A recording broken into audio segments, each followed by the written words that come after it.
Hello, hello les amis, bienvenue à notre leçon de l'école de sabbat. Jeudi, nous nous approchons de la fin de cette semaine. Nous sommes en train d'étudier Jean 14, 6, Je suis le chemin, la vérité et la vie, dans cette semaine où nous avons eu le chapitre 13 et 14 de l'évangile de Jean, dans ce trimestre qui parle donc de ce livre. Je voudrais t'inviter à faire partie de ceux qui soutiennent Sa Félix. Donc je t'invite à partager cette vidéo, si tu n'es pas abonné, à t'abonner, à envoyer la vidéo dans les groupes WhatsApp de la famille, les amis, l'école, l'église, tout le monde que tu connais, qui sont sensibles à la parole de Dieu et qui veulent peut-être accompagner, écouter davantage sur Jésus et sa parole. C'est vrai que souvent, ce sont ceux qui aiment beaucoup l'étude de leçon de l'école de sabbat, qui regardent ces vidéos, mais comme nous abordons surtout ce trimestre sur des sujets comme les évangiles, c'est assez accessible à d'autres personnes qui peut-être n'ont même pas l'école de sabbat, mais qui pourraient entendre et écouter donc, les commentaires que nous faisons ici. Donc je te demande de soutenir ce ministère et de partager ce contenu. Passons donc à l'étude de leçon d'aujourd'hui. J'ai déjà été dans plusieurs pays. Et il m'est arrivé de me perdre dans certains endroits que je ne connaissais pas.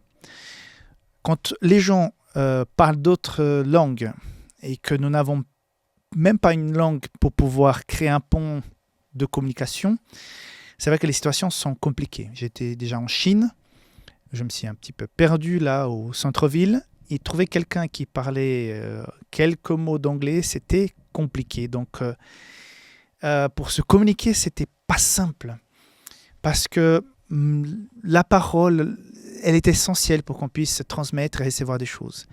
C'est vrai que je comprenais les gens un peu, des signes, des dessins. C'est vrai qu'on arrive quand même à se communiquer par ce qu'on voit. Mais quand finalement tu peux parler à quelqu'un et expliquer ce que tu recherches, ce que tu ressens, c'est autre chose. Parce que la parole, elle est essentielle. La parole aussi nous donne un cap. On comprend les choses, on apprend, on nous enseigne, on communique et on sait où on va, qu'est-ce qu'on doit faire parce qu'on nous a transmis l'information, on nous a expliqué par la parole ce qu'il fallait faire. Quand on prend la voiture et qu'on sort pour aller d'un point A à un point B, il y a donc une route. On peut dire même que tu dois faire une feuille de route pour pouvoir arriver au point B. Et sur ce chemin, il faut donc respecter les consignes, les règles de bon fonctionnement de cette feuille de route, de la circulation qui va gérer le flux des mouvements sur cette route. De la même manière, il est question aussi de notre relation avec Dieu et notre compréhension de sa parole, de son message. Ce message doit être communiqué par la parole. Et dans cette communication, on nous apprend, on nous explique ce qu'on ressent, ce qu'on vit, comment on peut changer ce que nous avons devant nous, comment créer de l'espérance malgré de la souffrance. Et pour bien comprendre et pour pouvoir arriver à cette vie de Jean 14, 6, il y a la vérité. Nous avons vu hier que la vérité, c'est Jésus. Cette vérité qui est Jésus amène à son Père, Dieu le Père, inspiré par le Saint-Esprit. Mais la route, la feuille de route, le moyen, le véhicule, tout ce qui nous aide à accéder au point B, on retrouve dans la parole de Dieu. La parole de Dieu, transmise, inspirée au travers les 40 prophètes, 40 écrivains de la parole de Dieu, apôtres, prophètes et autres, historiens, médecins, nous donne cette feuille de route.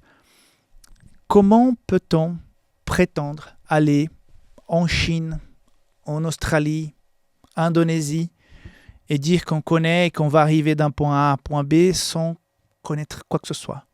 Il faut un guide, il faut un plan pour pouvoir le faire. La même chose pour la vie éternelle. Mes amis, l'étude de la parole de Dieu, même si tu la connais déjà, l'autre jour ma fille m'a dit « Mais papa, pourquoi on réétudie encore les mêmes histoires? Il n'y a pas de nouvelles histoires ?» Et je lui ai expliqué que quand on étudie et qu'on réétudie, la parole de Dieu n'a pas de limite de compréhension. À chaque fois, on peut apprendre des nouvelles choses, comme elle-même le dit. Et c'est important de l'étudier. Et c'est important de comprendre comment fonctionne cette route, quels sont les dangers, comment les autres ont pu arriver, comment d'autres ont échoué sur cette route. Donc l'étude de la parole est très importante, est essentielle, parce qu'on ne pourra pas trouver le point B si au milieu de la route on dit « jusqu'ici, cette feuille de route, ce plan m'a guidé, mais je crois que maintenant je suis tellement expert dans les routes qui sont devant moi que je peux me débrouiller tout seul et puis j'avancerai par le flair. » Ça ne joue pas, ça ne va pas jouer. Même si tu connais la Bible, si tu l'as lu depuis longtemps et que tu as lu déjà plusieurs fois, c'est important de relire la parole de Dieu de façon régulière. Même si j'ai déjà lu des histoires, si j'ai déjà prêché sur ces histoires, je retrouve toujours des choses auxquelles je n'ai pas pensé. Mince, je n'ai pas pensé à ça, mais incroyable. Parfois, j'écoute des prédications d'autres pasteurs, parfois je lis des choses, des articles, des livres, et tout à coup, je dis « Waouh, je n'avais jamais pensé à ça ». C'est infini et c'est une bénédiction. Et ça, c'est la vérité. Parce que la parole de Dieu va parler de qui ? Qui est au centre de cette parole ? C'est la révélation de Jésus. C'est Dieu qui est au centre.